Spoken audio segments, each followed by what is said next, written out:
Chair now recognizes Mr. Nehls from Texas for 5 minutes. Thank you, Madam Chairwoman.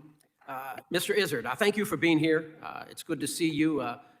In your written testimony, it states that each fiscal year, DHS, Department of Homeland Security, OIG, issues hundreds of recommendations to improve the integrity, accountability, and performance of the Department of Homeland Security. The DHS Inspector General is one of 9 statutory IGs who are members of the Pandemic Response Accountability Committee, or PRAC. We know that the CARES Act provided DHS, Department of Homeland Security, almost $46 billion for COVID-19 relief, and I believe your department, sir, you have around $3 million of that to conduct oversight of those funds.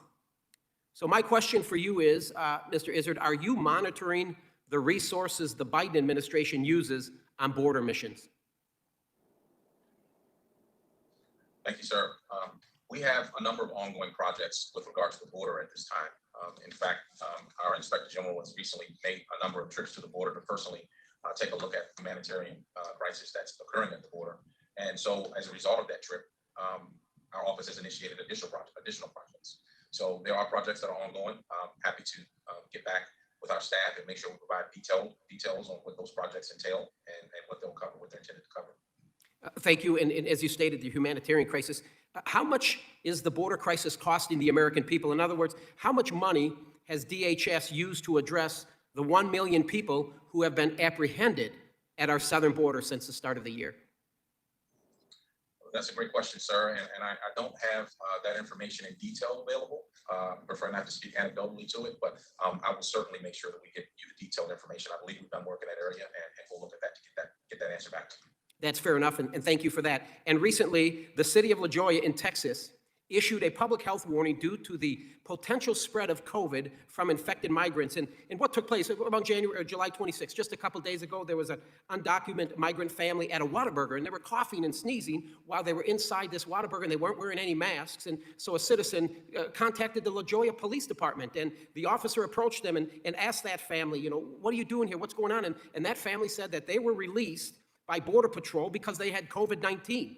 The family also stated that a local charity group paid for their room at a local hotel. We do know that the Hidalgo County judge, Mr. Richard Cortez, called on federal immigration officials to stop releasing infected migrants into their communities. So has the Department of Homeland Security, has your office examined how many migrants have been released from custody with COVID? If so, how many? We do have an open project that looks at DHS's protocols and how they handle matters such as that at the border. I'll make sure we get that information to you. But yes, sir, to directly answer your question, we do have an open project. It's ongoing. We look forward to providing and publishing the final report once it's complete. Thank you, and I can't wait to receive that answer. And you stated earlier that you have a collaborative effort with FEMA. And so is FEMA being deployed to the border? I'm aware that there are reports that FEMA has been represented at the border. That's my understanding. All right. So you don't really know what operations have been impacted due to FEMA's deployment at the southern border. You couldn't answer that. Fair enough. Is FEMA spread too thin, sir? And the reason I ask that is, will FEMA be able to respond as hurricane season bears down on the Gulf Coast? I represent Southwest Houston, Southwest Texas, and hurricane season is coming. Will FEMA be able to handle that with the responsibility that I believe they also have at the southern border? Well, I certainly understand that question, sir, and I appreciate it. We believe that our independence and objectivity is really the bedrock of what we do, and so we will continue to conduct our oversight work to ensure that we address issues that arise, and if there are gaps that arise, that we will address those. I don't know that we would opine on whether they're spread too thin or their role and how they function, but we certainly will, in an oversight capacity, address any gaps that do arise as a result of how they lay out their programs.